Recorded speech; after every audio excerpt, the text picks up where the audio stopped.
The pre-mission brief said to expect resistance. The brief was wrong. The brief said 3 days. The brief was very wrong about that too. You're 19 years old. You've been in the Marine Corps 14 months. You've been in Iraq 8 weeks. Tonight, November 7th, 2004, you're pressed against a concrete wall on the north edge of a city called Fallujah, and the man next to you, the man whose breathing you've been matching to keep your own steady, is telling you to check your magazine one more time. You check it. You've checked it 11 times in the last hour. You'll check it 40 more times before sunrise. You got here on a C-130 that took off from Kuwait City in the middle of the night and put down on a dirt strip near Camp Fallujah at 0400 with the engine still turning because nobody wanted to sit on the ground a minute longer than they had to. You spent the next 2 weeks at the camp doing what they called workup, but what was really just waiting. They showed you maps. They showed you satellite photos. They had a Marine intelligence officer stand in front of a plywood diorama of a city block and walk you through the geometry of an Iraqi house, the way the rooms are stacked around a central courtyard, where the stairs go, where the prayer alcove is, what to expect when you kick a door. You took notes for the first 3 days. By day 5, nobody was taking notes. By day 7, the smell of the camp had gotten into the cardboard of the MRE pouches and your skin and the inside of your gas mask carrier, and you could not get it out, and you understood, in a way you couldn't have understood a week earlier, that wherever you were going next, you weren't coming back the same. The man next to you is named Marcus, corporal, 22. He did the first pushback in April, Operation Vigilant Resolve, the one that didn't finish, and now he's back for the one that's supposed to. He's the only Marine in your fire team who's been inside the city before. He's the one Lieutenant said to stick to like a tick, and you have, for the 7 weeks of pre-deployment workup at Camp Pendleton, for the C-130 ride into Kuwait, for the convoy up to Camp Fallujah, for the days of staging, for the rehearsals, for the speeches, for the walkthrough of streets you'd only seen in satellite photos. You stuck to him because he told you to. You'll stick to him for the next 6 days, because by the end of the first 6 hours, you'll understand why. He's not loud. None of them are loud, the ones who've done it. The loud ones are the ones who haven't been shot at yet. Marcus speaks in short instructions delivered at a volume just above the dust in your throat. He doesn't joke much. When he does, it's flat and dry, and only half of it is meant to be funny. He carries a small black notebook in his cargo pocket. You asked him once what was in it. He said lessons. He didn't explain. He has a medal on a leather cord around his neck. St. Michael, the soldier's saint. His mother gave it to him at Pendleton before he shipped the first time. He kisses it before each stack up. He kisses it now, while you're crouched behind the wall and the engineers are setting the breaching charge. You ready, kid? You nod. You can't tell if your jaw's working. Hey, look at me. You look at him. The whites of his eyes are bright in the green halo of the night vision behind your sights. You stay on my back. You don't lead. You don't lag. You don't think. You move when I move. We're going to be inside. The walls eat sound. The rooms aren't shaped right. You're going to want to look up. Don't look up. Up is where they shoot from. You nod again. Say it back. Stay on your back. Don't lead. Don't lag. Don't look up. He nods. Once. He turns his face back toward the breach point. The charge goes off. You feel it through the soles of your boots before you hear it. The wall ahead of you blooms white and then black, and a hole appears where there wasn't one. Marcus moves. You move. 3 Marines ahead of you and 3 behind, and the man in front says clear, clear, clear, and you're inside the city. The first house is empty. The second house is empty. The third house is empty in a way that means something. The kettle on the stove is still warm. There are sandals by the door, 3 pairs, child-sized 2 of them. There's a Quran open on a low table next to a bowl of dates. Marcus puts his hand on the kettle. He looks at you and shakes his head once. They left fast. Good. You don't ask what would have been bad. Outside, a heavy machine gun opens up 4 blocks south. The sound of an M2 is unlike anything else, slower than you expected, deeper, a sound you feel in your sternum. Marcus tilts his head to listen, then turns back toward your team leader, Sergeant Calderon, who's already at the back wall plotting the next house on a folded map. This is what the first day is. Houses. You go in, you clear, you mark, you move. The marking is a spray-painted symbol on the front door, sometimes a crescent if there were people, sometimes just numbers. You pass other fire teams in the streets, faces you've seen at Chow Hall, faces you don't recognize. Nobody talks much. The radio talks for everybody. The radio is a constant low hum of contact reports and grid coordinates and the names of streets that are only names on maps because somebody at headquarters needed to call them something. Phase line Fran, phase line Beth, phase line Kathy. Women's names for streets you'll never forget in a city where you'll never see a woman. The streets are wide where you don't want them to be and narrow where you really don't want them to be. The wide ones funnel you. The narrow ones force you single file into kill zones already pre-registered by mortars somebody else fired on a drill the week before. You start to understand, in the low animal part of your brain that doesn't speak in sentences, that the city itself is a weapon. The buildings are organized to hurt you. Doors are on the wrong sides. Walls are thicker on the side that should be thinner. Whoever lived here knew what was coming and shaped the architecture to slow you down by half a step at every corner. And a half step at every corner, multiplied across a city, is a body bag. By dusk, you've done 17 houses. By full dark, you've stopped counting. By midnight, you're sitting against a wall in a courtyard on the south side of the Jolin district. Your back against cool stone. Your rifle across your lap. And Marcus is sitting next to you eating a Skittles packet from an MRE while a flare burns slow magnesium white over the rooftops 3 streets away. 8 in, 80 to go, he says. 80? Give or take. He hands you a Skittle. Red, you eat it. How was it? April. Worse than this. Worse how? He thinks about it. He chews the Skittle. He takes the metal between his thumb and finger and rubs the metal. We didn't finish. We pulled back. And they had 8 months to get ready for round 2. He doesn't say anything else for a while. Then he says, almost to himself, I hate this part. You don't ask which part. You're 19 and you don't know that there are parts. The second day you take fire for the first time. It comes from a window across a street that you should have been clearing already. 3 rounds. AK, the sound nothing like in the movies. A dry, sharp crack that doesn't echo properly because the buildings are too close and the air is too dry, and your skull is doing something strange with the frequency. The Marine to your left, a kid named Halverson from Wisconsin who you played spades with in Kuwait, he takes 1 round through his vest plate and 1 round through his shoulder. He doesn't go down. He yells. Marcus is already moving him behind cover before you've processed that anything happened. You shoot at the window. You don't know if you hit anything. The corpsman, Doc Pereira, is on Halverson in less than a minute. The shoulder wound is clean through. The plate stopped the chest round. Halverson is going to be okay. Halverson is shaking and laughing and crying all at once, and Marcus is squeezing his good shoulder and saying, easy, easy. You're all right, you're all right. He says it like he's said it before. Halverson gets evacuated.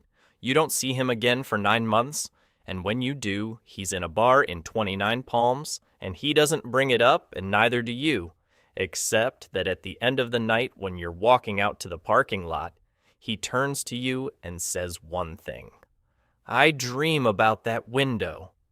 You say, me too. You shake hands. You don't see him again after that. You hear from a mutual friend in 2018 that he killed himself. The mutual friend wants to know if you'd come to the funeral. You say you will. You don't. That night in Fallujah, after Halverson, You sit against another wall, and Marcus pulls out the notebook. He writes for 2 minutes by the red light of a chem light. He puts it back in his pocket. You pretend not to watch. What do you write? Names. Whose? Everyone's. Why? He looks at you. He looks past you at something over your shoulder, in the dark where there's nothing. So I remember. By day 3, the pattern has set. You wake when it's still dark. You eat what's left of yesterday's MRE, because nobody has the appetite for breakfast. You stack up, you breach, you clear. You take fire from somewhere you didn't expect. You return fire, you move, you repeat. Things you stop noticing, the smell. The smell is everywhere now, and it's burnt cordite and dust and rotting and sewage in your own body, which hasn't been washed in 11 days, and bodies you find that have been dead longer than you've been in country, and the chemical sweetness of the white phosphorus rounds when Artie drops them on the south end of the city after dark. Things you don't stop noticing? Marcus, the way he moves. The way he tilts his head a half second before something happens. Like he's listening to a frequency you don't have. The way he checks corners. The way he checks you. He pulls you back from a doorway on day 3, and an RPG comes through it a second and a half later. The wall behind where you were standing collapses inward in a noise that is not so much a noise as the absence of one. A vacuum of sound that fills your skull from the inside. You're on your back in the street. Marcus is on top of you with his hand on the back of your helmet. Your ears are ringing in a register you've never heard before. You good? Yeah. You good? Yeah, I'm good. He gets off you. He hauls you up by the drag handle on your vest. He looks at you like he's checking for something specific. Then he nods. You stay closer. You stay closer. That night, at the position they've set up in a half-cleared school building, you watch him write in the notebook again. He's slower this time. He writes longer. When he closes it, he closes his eyes for a few seconds. He kisses the metal. He sees you watching. You got someone at home. You think about the answer. You don't have a girlfriend. Your parents are still married. You have a sister in college. You have a dog, an old lab named Gus, who's probably sleeping on your bed right now back in Ohio, because your mother is too soft to make him sleep in his own. My dog! He laughs. It's a real laugh, the first one you've heard from him. It comes out of him like it surprised him, like he forgot he had one. Marines and dogs, every time. You? He's quiet. Then he taps the metal. My mom. You sleep 4 hours that night. You dream of Gus. In the dream, Gus is older than he is, and he's looking at you like he's been waiting for you for a long time. You wake up, and you don't know what year it is for a moment, and then you do. And then you wish you didn't. Day 4 is the longest day of your life. You spend it in a single block that should have taken an afternoon, and takes from sunrise to sunset because every house has been wired or barricaded, or has a man in the second-floor closet with an AK and a bag of dates, and a willingness to die in a closet that you cannot wrap your head around. The block has a school on its corner, 2 stories, courtyard, the kind of building you'd have walked past in any other city without thinking. You take 3 hours to clear it. You lose nobody. You take fire from 2 of the 4 sides at once for almost an hour. The man on the radio keeps requesting situation reports, and Sergeant Calderon keeps not sending them because he's busy not dying. In the school courtyard, around 1400, you shoot a man for the first time. He comes around a corner with an AK held one-handed and the strap looped around his elbow. He's 19. He might be 18. You don't process his age until later. You process his face, which is younger than yours, which has not finished filling out the way a man's face fills out, which has dust and sweat in lines under his eyes from where he wiped them sometime in the last hour. He sees you. You see him. You're a quarter second faster. He goes down. He doesn't go down all at once.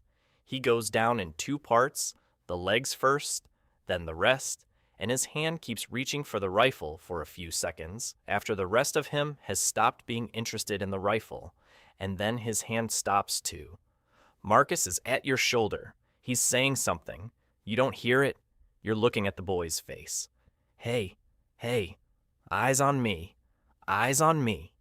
You look at Marcus. You did the right thing. He had a rifle.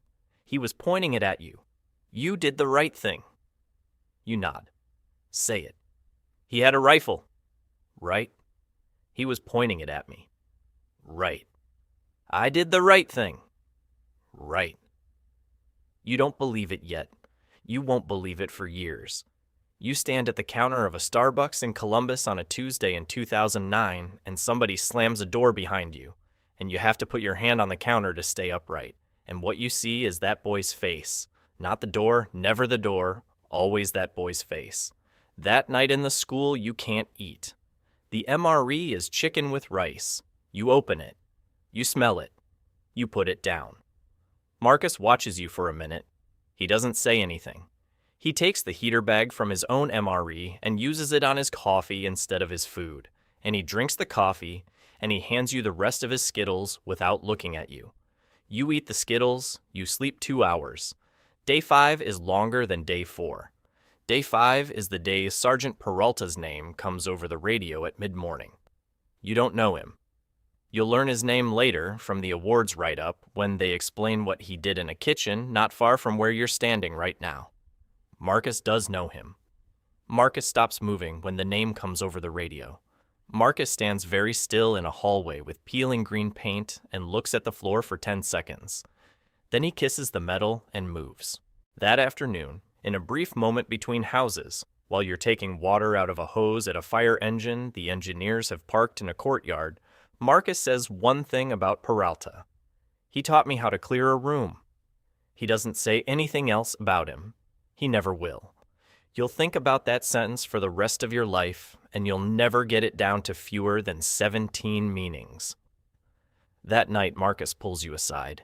You're standing on the roof of a half-collapsed building, and the city is dark in all directions, except where it's burning, and there are tracers going up somewhere south of you in long, slow arcs that don't look like they're moving fast enough to kill anyone, even though they are. Marcus has the notebook out. He's not writing. He's just holding it. Listen. You listen. If something happens to me. Marcus, listen. Marcus, don't do that. If something happens to me, the notebook, the pages in the back, you take them. You don't read them in country. You take them home and you read them once and you don't talk about them, okay? Okay. And the medal goes to my mom. Okay. Say it. Pages in the back. Read them at home. Medal goes to your mom. Right. He puts the notebook back. He looks out over the burning city.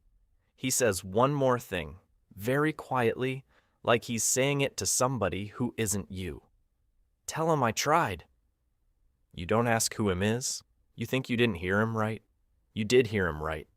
You'll think about it for 22 years. Day 6 is the day Marcus dies. It happens in a house you've been told is clear. Another fire team has been through it the previous evening. The mark is on the door. You're moving through to set up an observation post on the 2nd floor. You stack up at the door more out of habit than necessity. Marcus's point. You're second. 2 Marines behind you, Reyes and Chu. He goes in. The thing about a house that's been cleared is that it isn't always cleared. It's cleared at the moment somebody walked through it. It isn't cleared an hour later, 6 hours later, a day later.